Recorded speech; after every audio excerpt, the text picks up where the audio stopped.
उत्तर सोलापूर तालुक्यातील गावागावात मटका आणि तोंडात गुटखा कंपल्सरी हे चित्र सध्या तालुक्यात दिसते आहे। तालुक्यातील अनेक गावातील तरुण अक्षरशः वाया गेले आहेत। तरुण मटका खेळण्यासाठी अनेक कुटाणे करतो आहे, याचा त्यांच्या घरच्यांना झटका बसतो आहे।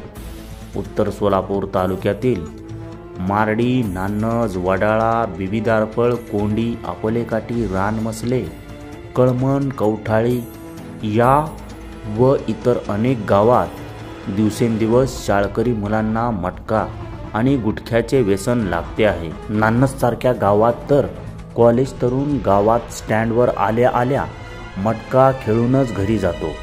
अशी भयानक परिस्थिती सध्या सर्वत्र दिसून येते आहे। पाचवीतलं पोर हे पाठीवर कमळ काढायच्या वयात दुकानात विमल घेताना दिसत आहे।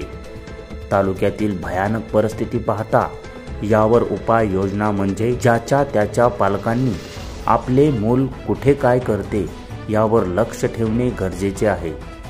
गुटखा आणि मटका यामुळे तालुक्यातील अनेक घरेही देशोधडीला लागली आहेत। बघा एकदा आपल्या गावात, वस्तीत, समाजात, शेजारी, कुटुंबात डिपार्टमेंट यावर काय करते हे पहा संघर्ष न्यूज मराठीच्या पुढल्या बातमीत।